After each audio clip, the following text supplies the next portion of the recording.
There's a few things in this video that I kind of need to set the stage of to kind of get the overall picture of what actually happened. Keep in mind through all this, I didn't directly see anything happen, and I can't prove this is what happened, but with everything that I'm going to lay out, you kind of left with that's the only real conclusion, that the car, was vandalized by someone, loosely put. Not really bad, not like the thumbnail, but there's definitely some damage that happened to the car. And this happened not long after I got it. I just never told the story about it.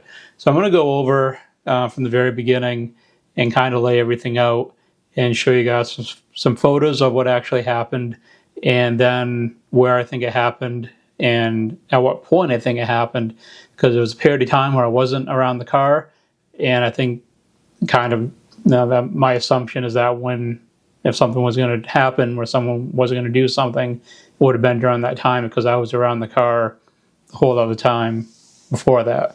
So we'll start with I'll show you the damage first so you can see exactly what I'm talking about. So I want to throw up some photos now, and you can see from these pictures here that there's some pretty deep scratches in the car. And it's how reflective the paint is and how shiny it is. I'll get to that in a second for kind of strengthens my case for why I think someone did this versus imperfection in the paint that I missed. And as we go along a little bit further, you get to the snake emblem on the front, which the head was snapped off. Someone broke this off. It was not like that before. I would have noticed this. So that's just one of those things where, I've been over every inch of this car after I got it. I know the parts that need help as far as paint work and paint correction. The head wasn't like this on the emblem on the front. So someone had done that to the car at some point. And I'll tie this all together in a nice little bow in just a little bit. Now, the reason why none of this makes sense to me is I just been over every inch of that car. I paint corrected it probably about 2 weeks prior to this event that I brought the car to and this happening. And as you can see, the paint looks incredible. I spent over 10 hours on the car, from the entire paint correction process, ceramic coating and everything.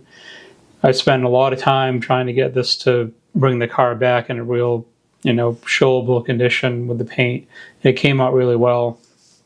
Now, as you can see in these photos, I've been working on that scratch a little bit, trying to work it out. And these are just the steps through that. And then the final photo here is what it came out at the end. The scratch is completely gone. That was after paint correcting the door again. This happened on my driver's side door. That was after paint correcting the door again and ceramic coating it. You can't even see it. I got it completely out with my buffer, and you can see the reflection of the buffer down in the corner of the photo. So that was the end result. So the end result was that there was no deep scratch in the paint. I got it out and I replaced the emblem on the front.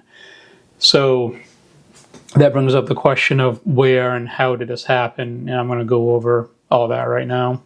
Now, this started out this was the meeting point for the Mustang cruise that I went on.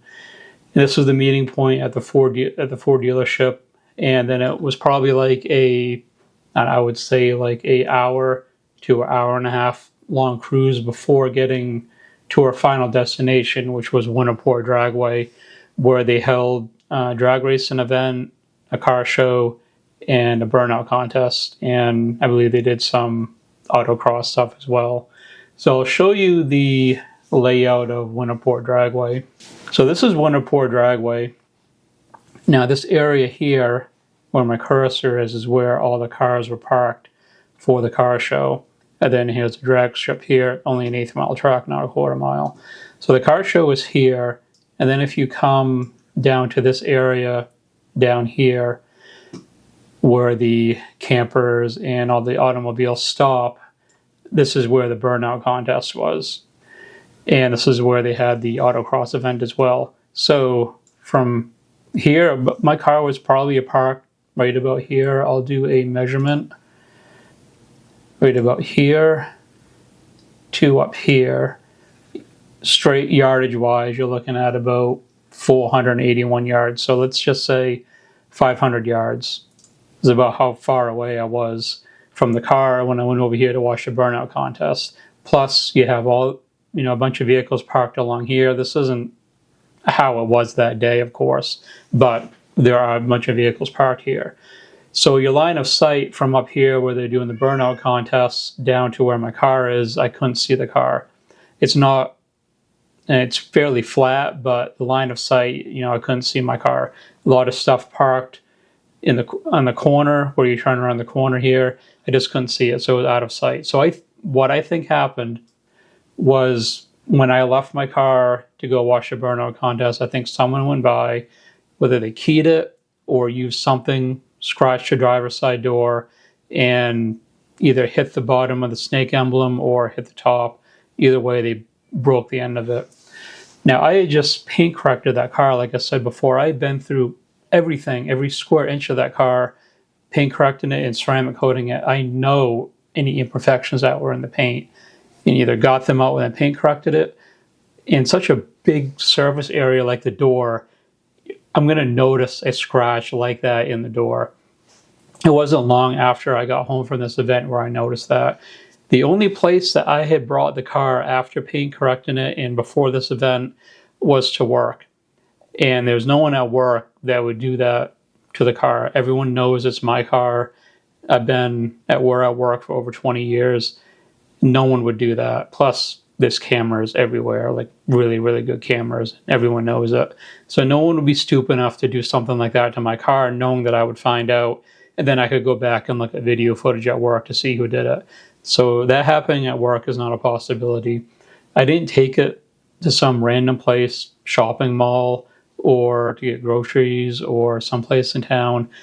I've done that tons of times before, but not between when I paint corrected it and this Mustang cruise that I went on. So it's pretty much narrowed down to, I believe that it happened here. I believe I was the only Terminator there.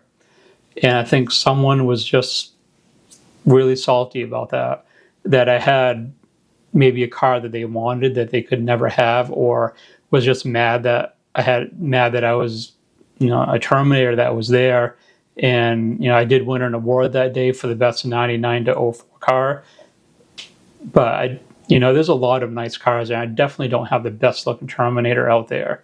So I'm not trying to say that, but this is a small event, a small part of the state, and people can get really edgy and everything else when it comes to stuff like that. So, that's how I think it happened. The end result was, nothing bad happened to the car. It's not like someone kicked my door, dented it, did some permanent significant damage. It was just a scratch that I was able to get out with my equipment that I have for paint correction, and I bought a new emblem for the front. So that was pretty much the extent of it. But it just really sucks that people will go to that level and do things like that. I take people's personal property, and especially their cars, in high regard. Whether it's nice or not, it doesn't matter what your personal opinion of someone else's property is. It's their property, and you don't touch it for any reason at all. And some people like to justify that, maybe in this case, because they didn't like me because I had a Terminator there, and they decided to do that. I mean, who knows? It could be a multitude of reasons. But it's pretty much just, I wanted to lay this out and put that out there in the best possible case that I could for myself for why I think that it was vandalized at this event. It sucks that everyone's there because they like Mustangs and it's a Mustang only event, and then someone would do that to someone else's car. I don't really want to think that that happened, but it's the only logical thing that I can think of for how all this came about. But let me know your thoughts down below. Do you think I'm spot on about my assumption of this? Do you think it happened at some other point and I just didn't notice it for whatever reason? But I think I laid out a pretty good case for why I believe this happened at this event, as well as I know the car, its condition, the paint, any scratches or imperfections in it.